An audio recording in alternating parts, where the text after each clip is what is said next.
Men of the armed forces, I've been asked to say a few words about our fascist enemies, the enemies we've got to smash if our world, our land of America, our kind of free and decent life is to survive.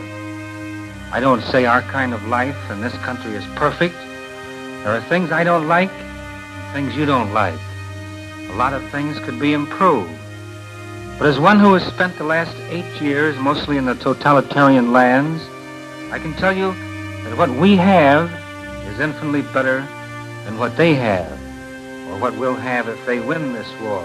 The difference is this: they're slaves and we're free, but we won't be free unless we win.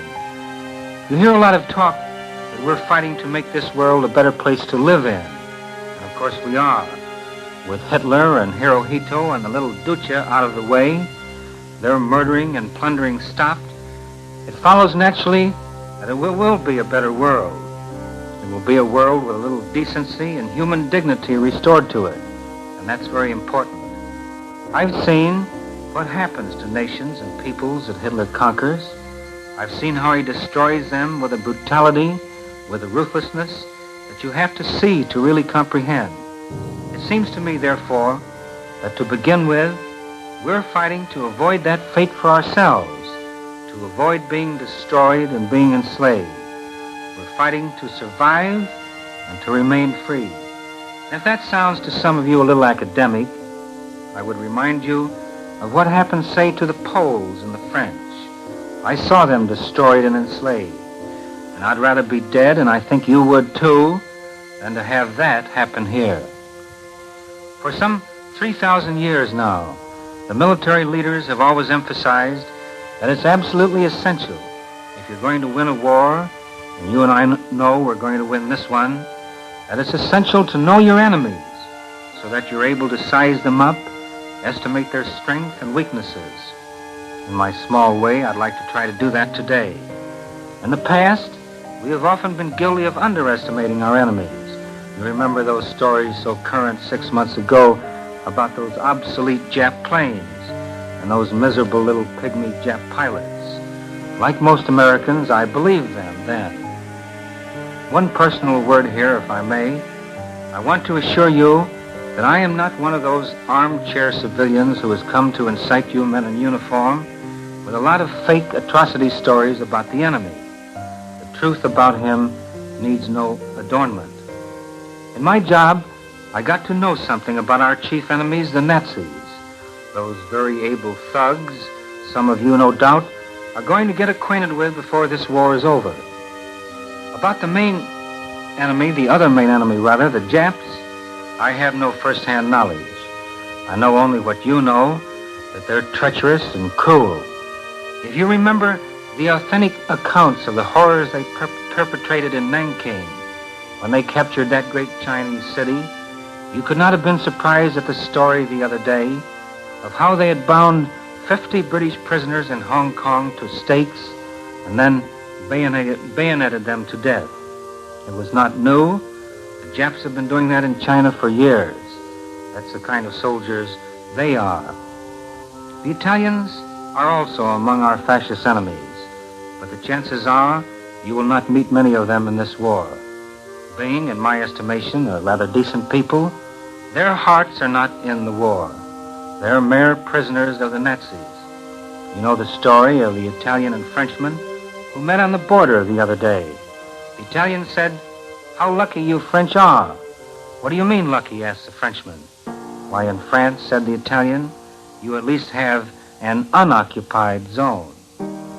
That leaves us our Germans to deal with, our Nazi enemies. And they're the boys who are out to conquer the world, including our world. Two things might be said about the Nazi Germans at the outset. First, they are out not only to conquer our world, but to smash it. Second, in attaining that goal, they will stop at nothing. Let me explain what I mean. Take the first point, the Nazi goal. You all know what Hitler has said in his book, Mein Kampf. There he states his aim bluntly. It is to make the Germans supreme masters of the globe. That is the Nazi objective. But it goes further than that. Hitler says the enemy is to be annihilated, not only conquered, but wiped out. Now, in this country, there is a lot of silly talk that aims to distinguish the Nazis from the Germans, the party thugs from the German army, which we are told is made up of nice, clean gentlemen. One of the greatest of our American writers has recently written a very moving novel and made it into a very successful play. And in all sincerity, he makes out a group of German army officers in an occupied town as very decent chaps indeed, as gentlemen who hate the dirty job Hitler has given them. In my own experience with the German army in Poland, Holland, Belgium, and France, I personally saw only 2 German army officers who hated the dirty job Hitler had given them. The rest were enthusiastic about that job, and they killed very cold-bloodedly for Führer and Vaterland, as they put it. After all, it was not only the Nazi toughs who admitted what they were trying to do. 3 years before this war broke out, the German army itself defined very precisely its aims in total war. They were published in the German military publication Deutsche Wehr. Let me quote. "Total war," said the German army, "means the complete and final disappearance of the vanquished from the stage of history." That, from the German military men who squeal like stuck pigs at the pinpricks we administered Germany after she was beaten in the last war. When we won, we didn't try to erase Germany from the stage of history. Instead, we, especially the Americans, tried to help her up on her feet. But if Germany wins this time, let's have no illusions. With a nice gentleman of the German army doing the dirty work, she will try to liquidate us completely. War, of course, is no sissy's game. But the Germans are always complaining that their enemies don't fight fair and clean. Well, let's see how the Germans fight.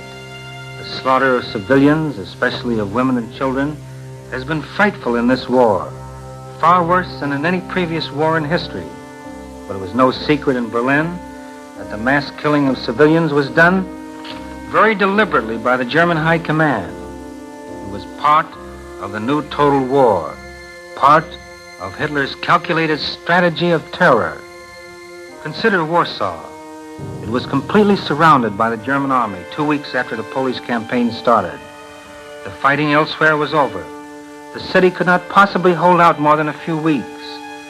But Hitler wanted to give the Poles and the world a lesson. He knew there were more than 500,000 women and children in the city. And so he turned not only his bombers on Warsaw, but had his heavy artillery fire point blank into the city. The slaughter of women and children was indescribable. Was that an isolated instance? Well, consider what happened 8 months later. Hitler had invaded the West.